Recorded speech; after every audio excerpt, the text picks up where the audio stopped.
Lâmpada para os meus pés é a tua palavra e luz para o meu caminho. Tua palavra é luz para o meu caminho. Tua palavra, lâmpada para os meus pés. Muitas palavras e muitos conselhos você tem ouvido. Pare por um instante. Tua palavra é luz para o meu caminho. Queridos, abra a palavra do Senhor no livro de Atos, no capítulo 20. Sem demoras, nós vamos entrar na palavra, porque o tempo passa muito rápido. E nós precisamos aproveitar essa oportunidade, porque os dias estão sendo abreviados, os dias são maus, há uma corrida contra o tempo, e tempo perdido é vida que passa e vida não volta. Atos capítulo 20,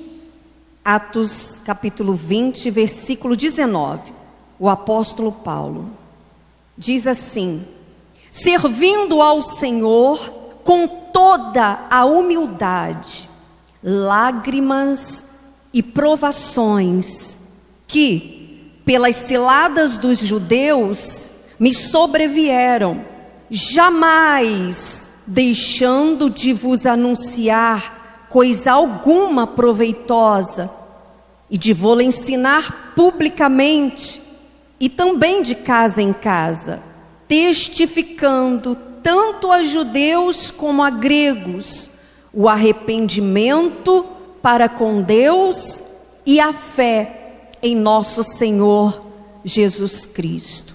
Senhor nosso Deus e Pai, eu não conheço a necessidade, Pai, dos meus irmãos, mas o Senhor conhece, Pai. O Senhor conhece suas limitações, suas necessidades espirituais, Pai.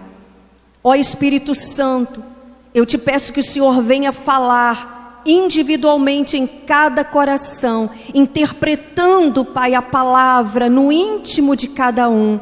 É o que eu te peço e te agradeço em nome do Senhor Jesus. Deixa eu fazer uma pergunta para vocês. Existe casamento sem relacionamento?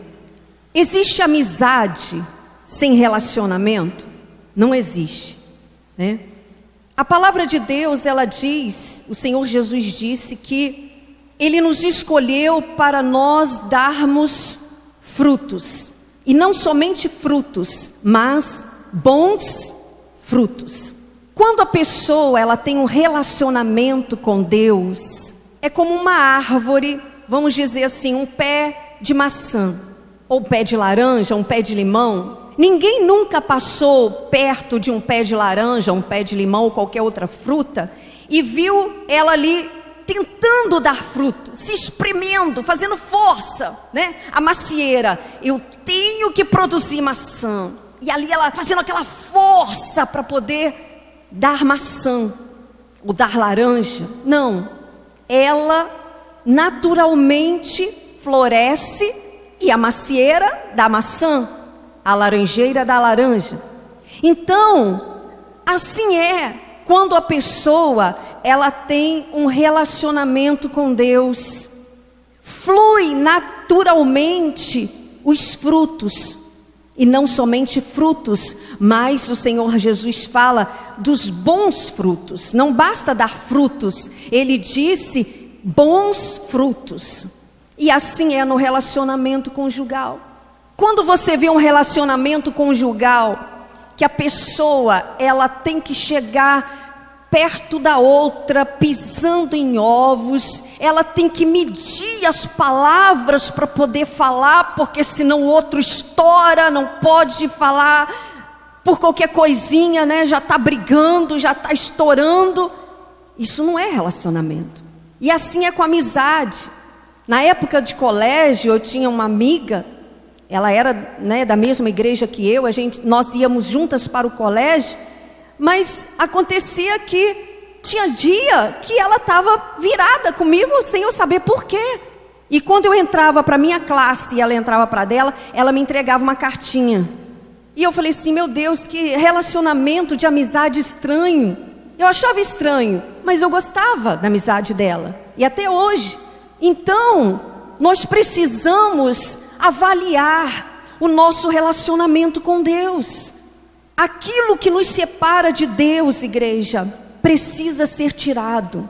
Aquilo que impede de nós avançarmos no nosso relacionamento precisa ser removido. A vida com Deus é uma vida de renúncia. Por exemplo, um navio, ele está preso ao cais, com várias cordas. Vamos dizer 5 cordas. Aí você solta uma, ele continua preso, ainda tem 4. Solta 2, ainda tem 3.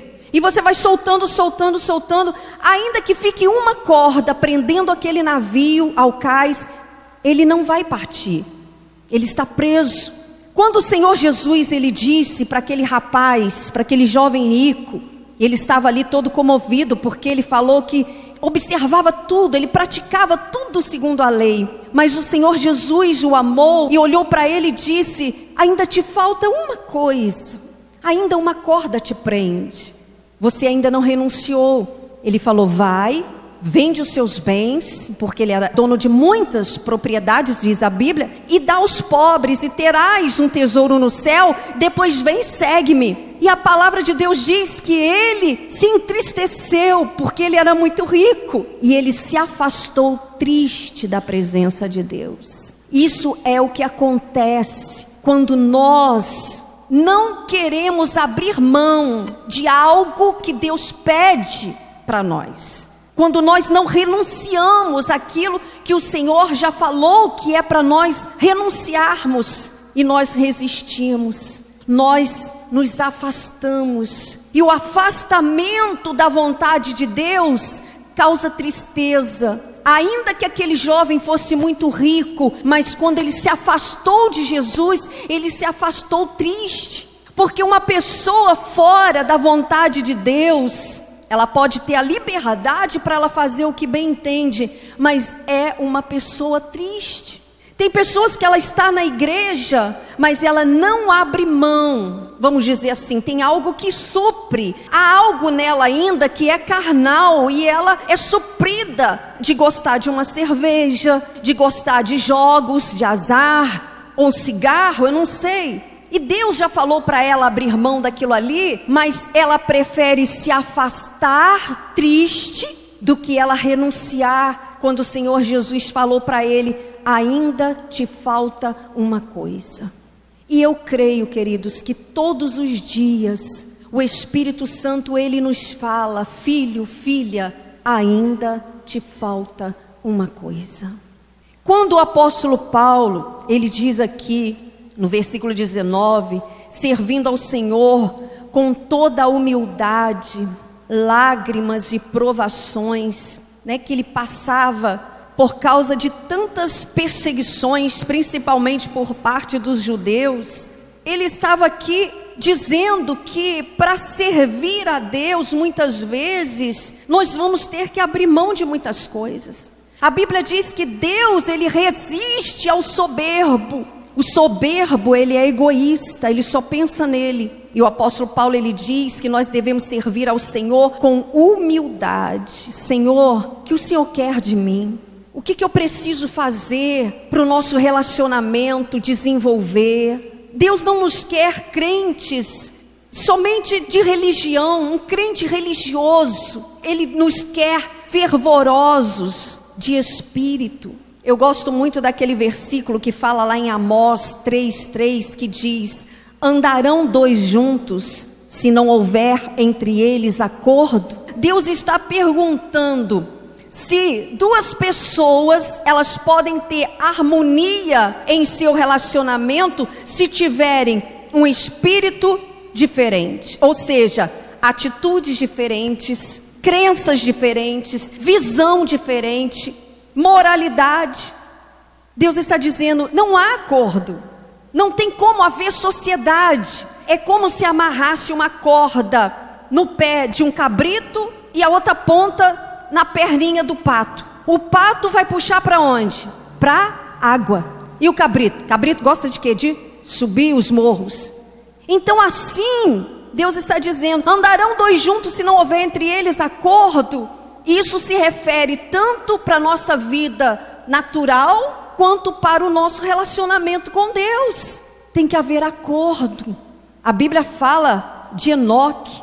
Andou Enoque com Deus e já não era porque Deus o tomou para si.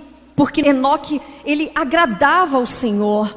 E se nós quisermos ser tomados pelo Senhor, quando no arrebatamento, ou quando nós fecharmos os olhos pela última vez, se nós quisermos ser tomados pelo Senhor, Ele nos levar para Ele, hoje nós precisamos aprender a andar em acordo com Deus.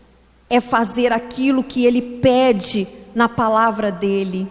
Porque o apóstolo Paulo está dizendo no versículo 20, jamais deixando de vos anunciar coisa alguma proveitosa, de ensinar publicamente e também de casa em casa. O apóstolo Paulo, ele estava ali na sinagoga, nas ruas, nas praças, de casa em casa, testificando tanto a judeus como gregos, o arrependimento para com Deus e a fé em nosso Senhor Jesus Cristo. É a base do relacionamento com Deus. O arrependimento, o que é o arrependimento? É a conversão. Você se arrepende, você se converte, você muda de direção. Você andava por um caminho de trevas, você vira, você vai em direção oposta. E a fé em nosso Senhor Jesus Cristo é fazer as mesmas obras que Jesus fez, é obedecer a palavra do Senhor. Eu não tenho que conhecer a Bíblia de Gênesis a Apocalipse. Eu tenho que obedecer daquilo que eu já tenho recebido de Deus. O pouco que eu recebo de Deus, mas eu pratico, eu obedeço, é o que importa. Às vezes a pessoa fala assim, mas eu não entendo a Bíblia, eu leio e não entendo. Mas o que você tem ouvido, você tem praticado? É isso que Deus quer. E à medida que você vai praticando, à medida que você vai obedecendo, Deus vai te revelando. Assim aconteceu com Abraão. À medida que Abraão ia obedecendo, Deus se manifestava a ele, Deus aparecia e falava assim, Abraão, agora eu vou te mostrar. Eu sou o Deus Todo-Poderoso. Anda na minha presença e ser perfeito. E outra hora Deus se manifestava e lhe fazia mais e mais promessas. Isso é um relacionamento que vai amadurecendo, que vai crescendo. Nós precisamos ser um com Cristo. Mas primeiro nós temos que cuidar de nós. Tem pessoas que elas estão afundando e ela está tentando desafogar outra pessoa. Como está o seu coração? Como está a sua alma? Às vezes a pessoa ela quer ajudar o outro, mas ela mesma precisa de ajuda. Ela precisa de cura. Tem uma palavra aqui que é muito importante. Abra sua Bíblia em Lucas 16, versículo 19. É conhecida, mas eu acho oportuna para esse momento. Lucas, capítulo 16, versículo 19. O título aqui é O Rico e o Mendigo. Eu só quero esclarecer. Aqui muitas pessoas se referem por parábola. Mas essa história do rico e do mendigo, ela foi uma história verídica. Não é uma comparação. Algo que aconteceu, que o Senhor Jesus está contando. E diz assim, ora, havia certo homem rico que se vestia de púrpura e de linho finíssimo. E que todos os dias se regalava esplendidamente. Havia também certo mendigo chamado Lázaro, coberto de chagas, que jazia à porta daquele, e desejava alimentar-se das migalhas que caíam da mesa do rico, e até os cães vinham lamber-lhes as úlceras. Aconteceu morrer o mendigo e ser levado pelos anjos para o seio de Abraão. Morreu também o rico e foi sepultado. Versículo 23. Presta atenção, no inferno, estando em tormentos, levantou os olhos e viu, ao longe ele viu Abraão e Lázaro no seu seio. Então, clamando, disse, Pai Abraão, tem misericórdia de mim. E manda Lázaro que molhe em água a ponta do dedo e me refresque a língua, porque estou atormentado nesta chama.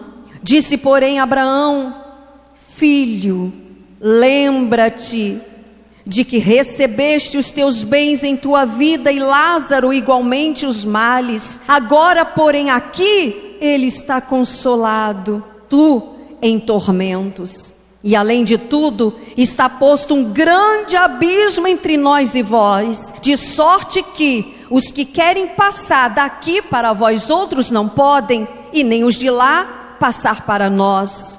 Então replicou: Pai, eu te imploro que o mandes à minha casa paterna. Presta atenção, versículo 28. Porque tenho 5 irmãos, para que lhes dê testemunho, a fim de não virem também para este lugar de tormento.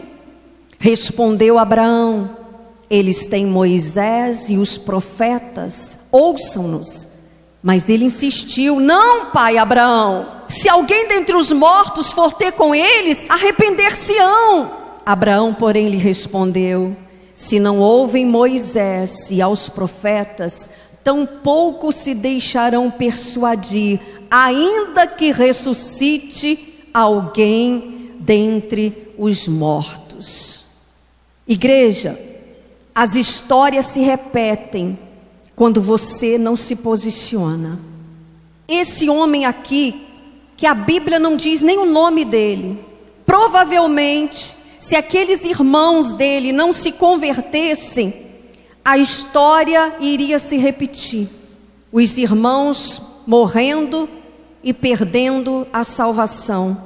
Porque até então nenhum daquela casa se posicionou em buscar a Deus e interceder para que aquela família fosse salva. Então veja bem, quando diz aqui o Senhor Jesus, havia certo homem rico, que ele se vestia de púrpura, era o tecido mais caro daquela época, e de linho finíssimo. Somente os reis vestiam assim. Ele se vestia muito bem.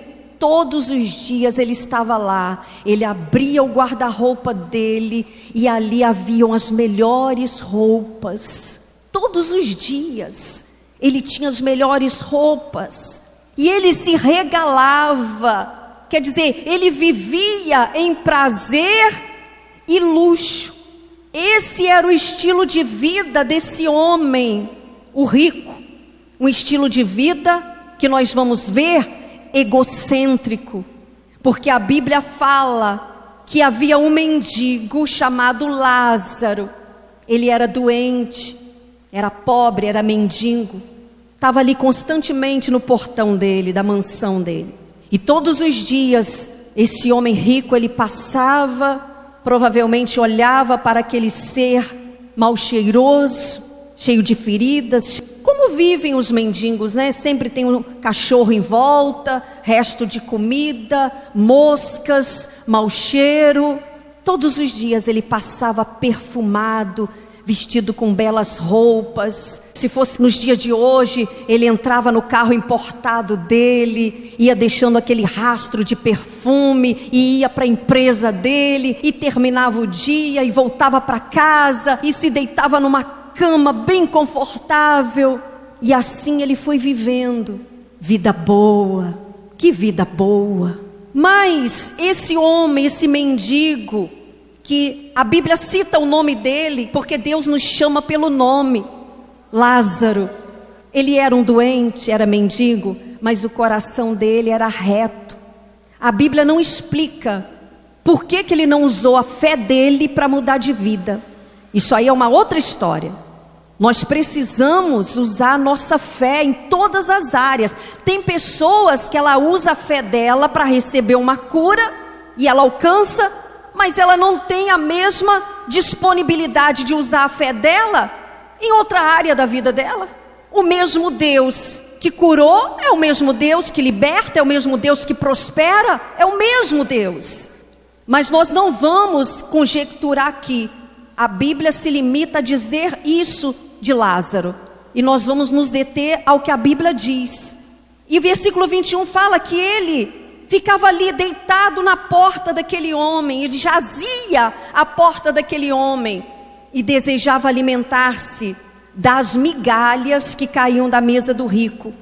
E os cães vinham lamber-lhe as úlceras.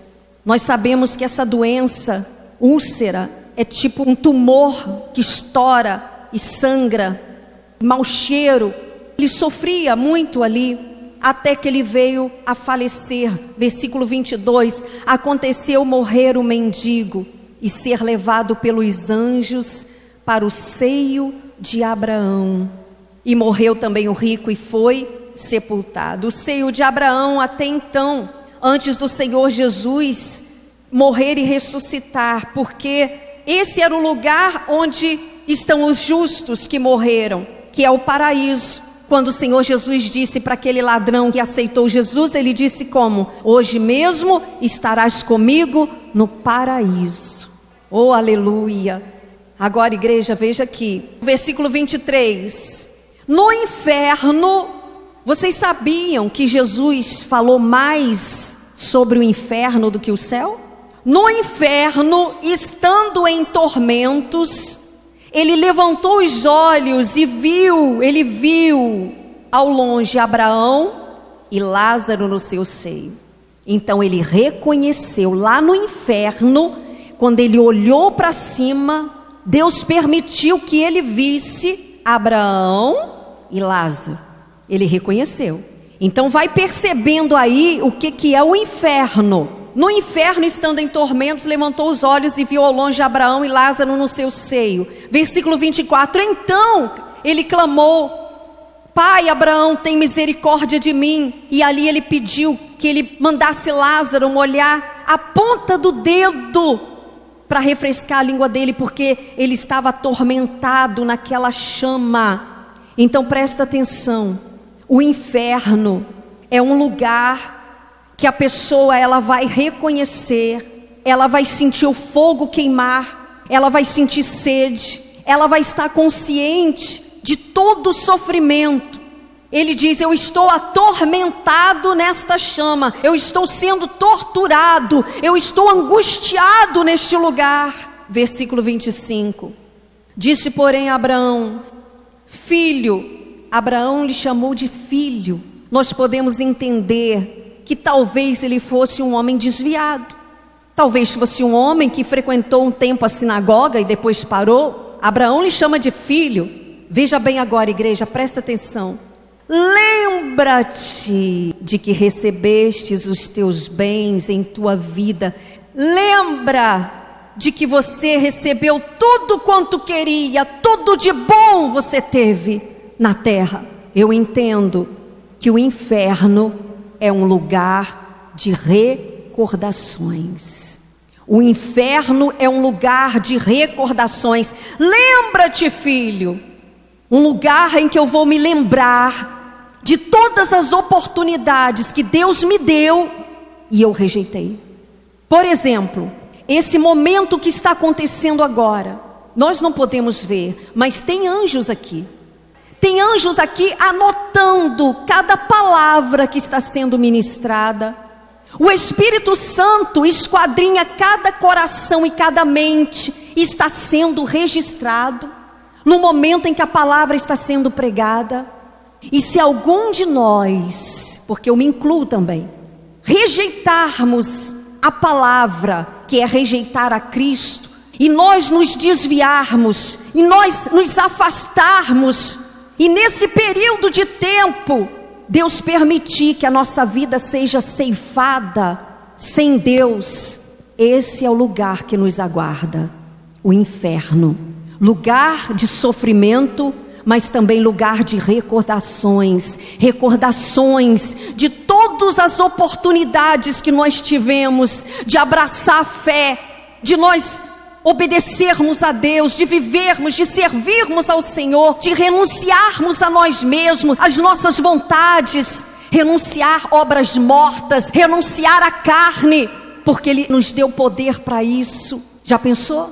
Passar a eternidade, 1000 anos, não, daqui a 100 anos eu saio daqui, e passam 100 anos, Não, daqui a 200 anos eu saio daqui, e passam 200 anos. Não, daqui a 1000 anos eu saio daqui, e passam-se 1000 anos. Não, daqui a 1 milhão de anos eu saio daqui, e vão passando 1 milhão vezes 1 milhão vezes 1 milhão. E jamais, jamais, é como Abraão disse: filho, tem um abismo entre nós. Os que estão aqui não podem passar para aí, e os que estão aí não podem passar para aqui.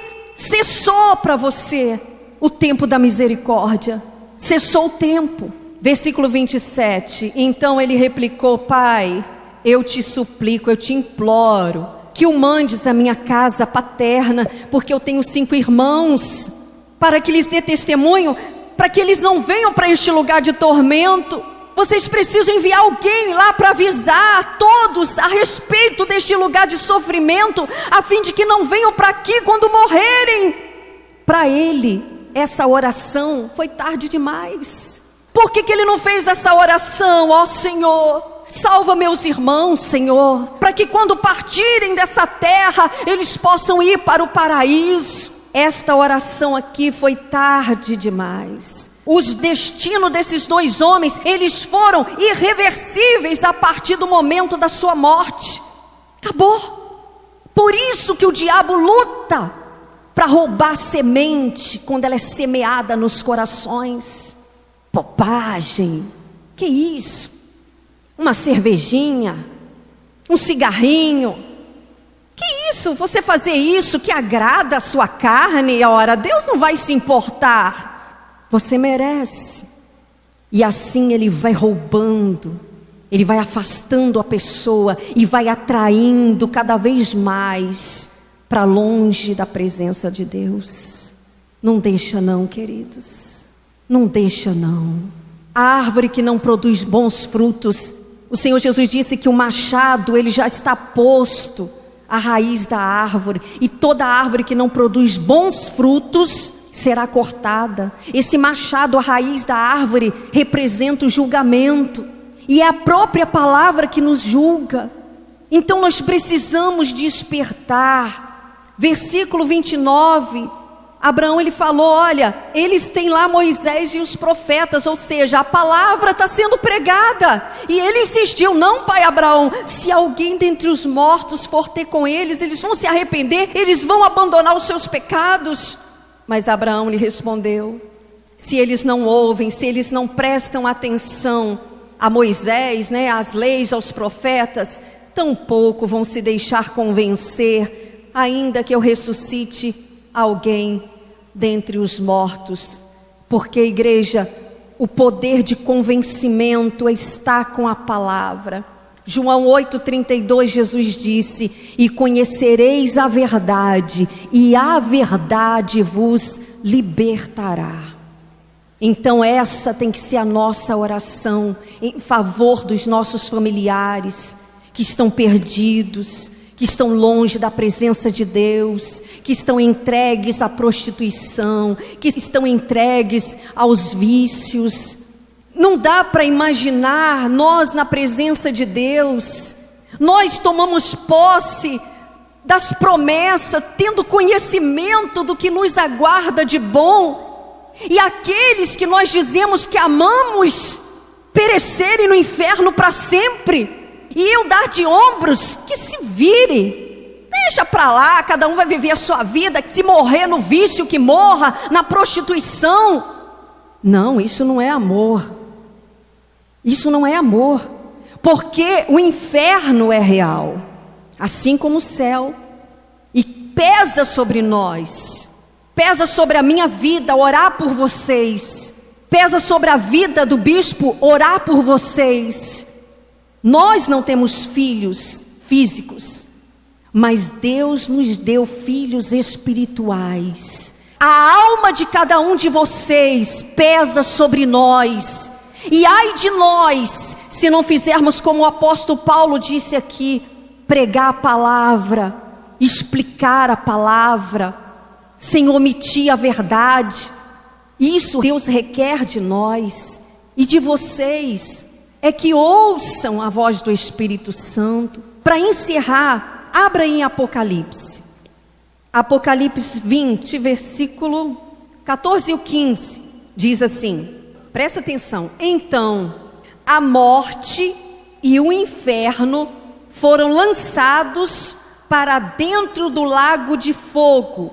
Esta é a segunda morte, o lago de fogo. Então, a morte e o inferno, os dois foram lançados para dentro do lago de fogo. Então, o inferno não é a última parada.